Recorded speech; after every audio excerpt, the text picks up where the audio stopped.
Hi, Mark Jager here from jagerphoto.com. This is part one of a series of videos aimed at the beginning photographer. By beginner, I'm not referring to how long you've been trying photography, but rather whether or not you still need training on the fundamentals. If you don't know the fundamentals, you'll have trouble. Trouble means less fun and less productivity. The knowledge in this video will set you free to pursue your photography with expertise. As you practice, you'll become an expert. This series begins at an elemental level. Then I'll move on to more complex topics. There will be some science content, but don't worry. It'll be provided in bite-sized chunks, and you'll get it. When you get it, you'll feel good. There are newcomers that are on a budget, and those that are not as troubled by budgets. In most of the demonstrations that follow, I'll use an entry-level, medium-priced camera that my wife has graciously loaned me. Some demos will be with a new, state-of-the-art, pro-level DSLR. I've chosen to demonstrate with setups that can easily be replicated by you. We're not going to be photographing gorgeous models with wedding gowns, hair and dress blowing in the wind, with surf in the background at sunset in Hawaii, $10,000 worth of pro photo lighting and 3 assistants to run it all. We'll be photographing things like this. When you take your camera and configure as I did in the demonstrations, you'll get the same results. This is purposeful. I want you to rapidly achieve success in running your camera. Now, if you haven't already, please hit the subscribe button in the lower right of the screen. I really appreciate your subscription. At the request of several viewers, I've provided links below that provide a reasonable view of the gear I use. The links will direct you to cameras and lenses, studio gear, video gear, and some miscellaneous equipment. The links all go to B&H, my vendor of choice. It's really easy to shop these days, but over roughly 30 years, I've found B&H to be 100% reliable with respect to making things right. Usually everything is straightforward and easy, but when the train jumps the tracks, a vendor that takes care of you is huge. Feel free to shop the links and/or browse after you're at B&H. You will probably find something that helps you. Oh, I almost forgot. Be sure to check the link for this week's specials at B&H. Let's begin. Let's assume you got a camera as a gift, or maybe you bought it for yourself during a period of wildness. You took it out of the box, messed around a bit, but it was overwhelming. So the camera went back in the box and didn't get used. But in the dark of night, you could hear the camera and your desire to be a decent photographer calling to you. Let's answer that call. The parts I have on the table here are typical of what you would get as a thoughtful present from your husband, wife, or other nice person.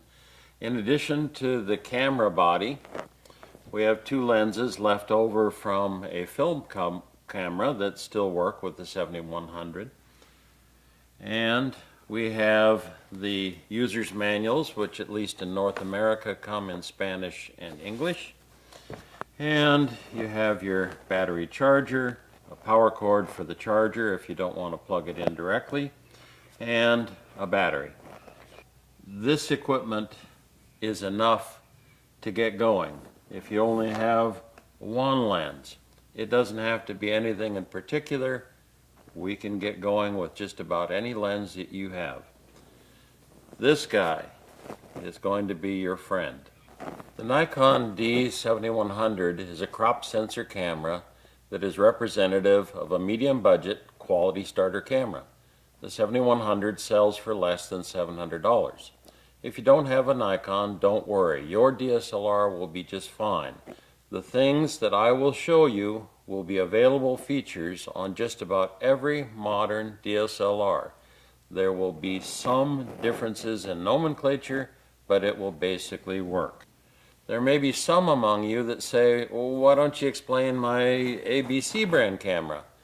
And the problem is that ABC involves Sony, Panasonic, Nikon, Canon, Fuji, Pentax, and others. The number of models per brand is large, and the number of variations overall is in the hundreds. It's just not practical to go into every model. If you don't have a user's guide, go online and download a copy. You can use the PDF search function to help you find the feature you want. As I proceed, you'll probably want to hit the pause button frequently. I recommend you watch a section ending with a demonstration. Pause the video and repeat the demonstrated feature with your camera. I know you can remember a lot of things, but I don't want you to get piled up and miss key learning. Learn and do is a reliable way to build memory for a new subject. Once you've got it, hit play again and move forward. Let's turn the camera on. Here's the lever on the D7100. If you advance the lever to the first detent, it turns the camera on. On many cameras, if you press to the second detent and it springs back, that will activate the backlights for the displays. That's handy in low light. You need a charged battery. This is a must-have. If yours has half or more charge, you're good to go. You can see the charge level on the top or back LCD. If your battery is not charged, charge it for about a half hour or so, then charge the battery fully tonight while you're sleeping. Open the battery door and release the catch and place the battery in place like this. Next, let's assemble the lens to the camera body. Twist the protective cap off the back of the lens and the camera body. Then align the marks on the camera and the lens and turn it. This is an older film era lens, cheap today. It has an external aperture ring. To put it properly in place, you, with it off camera, turn the lens so that the aperture ring is at the smallest aperture. That's the biggest number. In this case, it's f/22.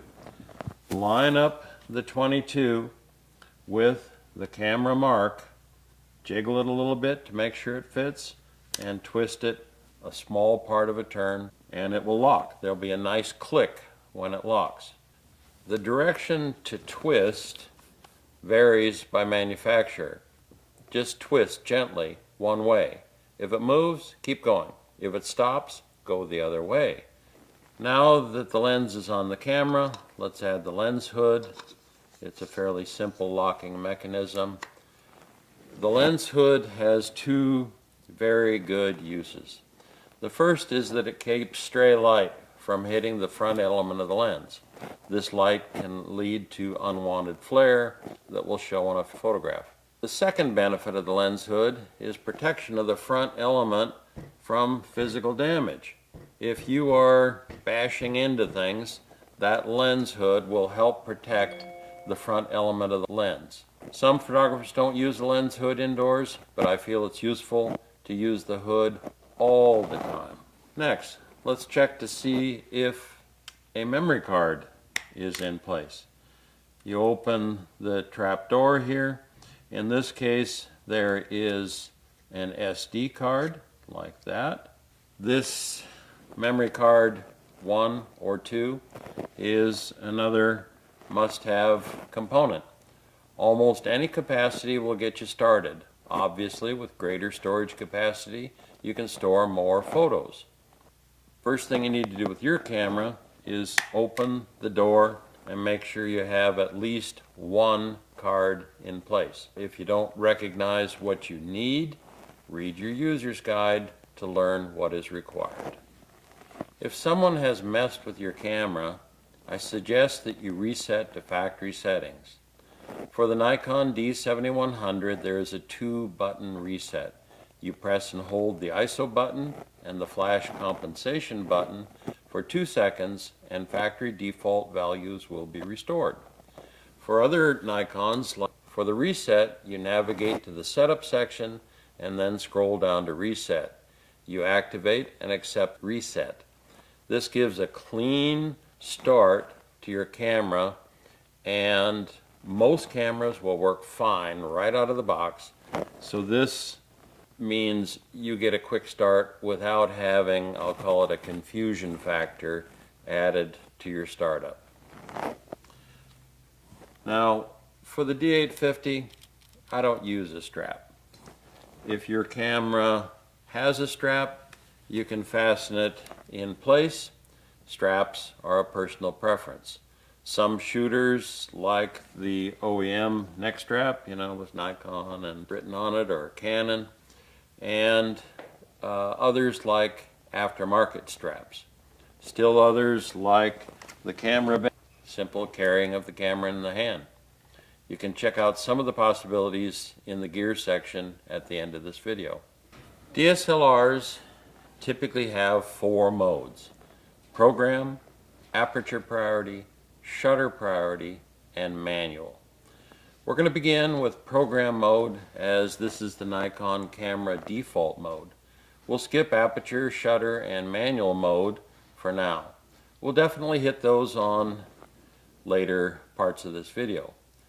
On the D7100, the mode of the camera is selected by pressing a button in the middle that releases, and then you rotate to select the mode you want.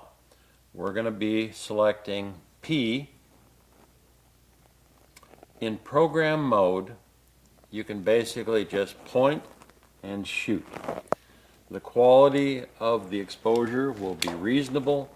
It won't let you express your artistic side as much as the other modes, but it's a great place to start.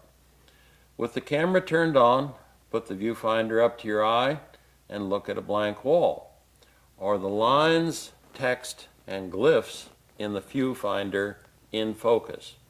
I want you to look at the lines and text, not anything on the wall. If they're sharp, that's good. If not sharp, on many cameras, you can adjust the focus by pulling out a little knob and gently turning it. On the D7100, the knob doesn't pull out, but right here, you rotate it until you find the sweet spot focus for your eyes. If you can't get it in focus, contact a full-service dealer. You can obtain corrective diopters to change the focus image that you see in the viewfinder, and you can make it right for your eyes. If you're a glasses person, which I am for some things, you get to choose. Do you want glasses on or glasses off when you use the camera? There is a possibility that your lens is set to manual focus. Let's check to assure that the lens is set to autofocus. Note, this lens does not have a select function for autofocus or not. This somewhat more modern lens has a small switch here that you can set to either autofocus or manual focus. Important button that most of the cameras have is right down here, where you check the autofocus or manual selector. There's one on the D7100, and there's one right here on the D850. Almost all of your DSLRs will allow you to choose whether or not the autofocus function is active or switched off and you are manually focusing. I've set up a simple scene with a toy monkey. I have a simple cardboard background. You'll need something similar to photograph. It can be anything that is not super bright or real dark in tones. Try a stuffed animal, a flower arrangement, a baseball mitt, a book cover.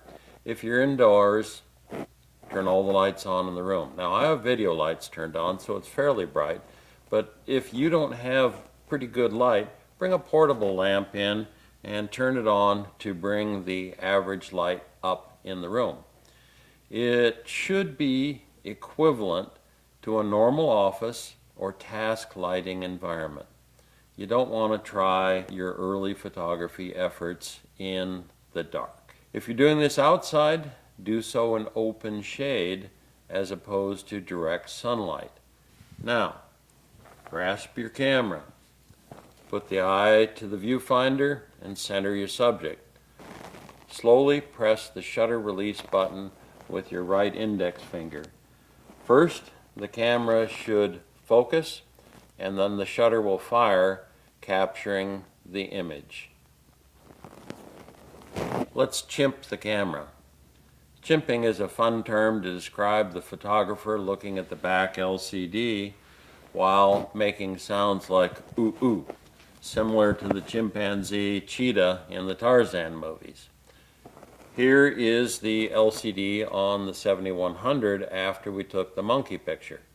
You can see the button in the upper left will turn on the display if it is timed out.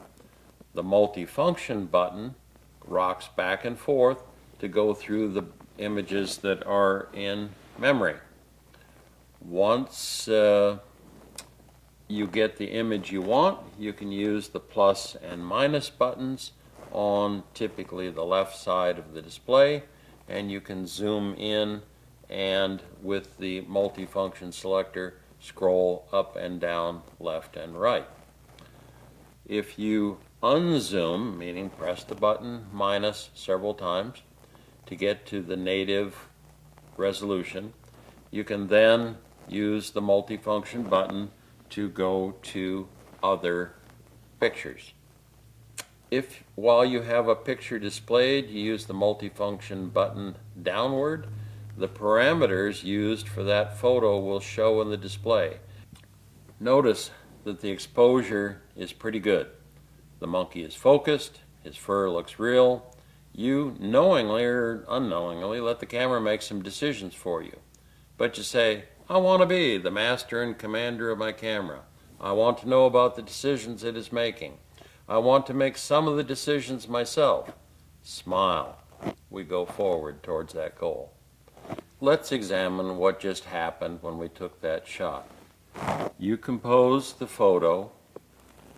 The camera chose the focus method, the aperture, the shutter speed, the ISO sensitivity, white balance, and the resulting photo format, which in this case is JPEG. There's some jargon here. Don't worry about it for right now. We're going to hit a full explanation of each of these parameters starting in part 2. But even in program mode, you can have the camera help you with some enhancement to the photo. In the user's guide or in the list that you see on the screen right here, you can see that we can choose standard, vivid, landscape, neutral, flat. Each of these has a result that applies to differing kinds of photographs. You need to experiment with these to see whether you like the result for your photographs. A portrait may not need vivid. A night cityscape might look really good with a vibrant enhancement put on it. The takeaway from this is that you can let the camera add effects to your photos. You should experiment to see whether you like the resulting effect. A reasonable choice for photos that will not be processed is standard. Now it's time to do some homework. I strongly encourage you to take your camera and go out into the neighborhood, the backyard, the apartment, neighboring park, or just your living room. Just amuse yourself. Shoot a whole bunch. You'll find that some photos will be definitely better than others, but happily, some will be nice. The emphasis here is on you having a relaxing, comfortable, fun time with a camera that is configured to point and shoot. Proceed at your own pace. Now that's it for part 1. We'll go into greater depth, but in this part 1 I mainly wanted you to have learned enough so that you and your camera can make acceptable photos in program mode. I hope you enjoyed the video. and learned something that will help you. Be sure and subscribe if you didn't already. Check out part 2 next.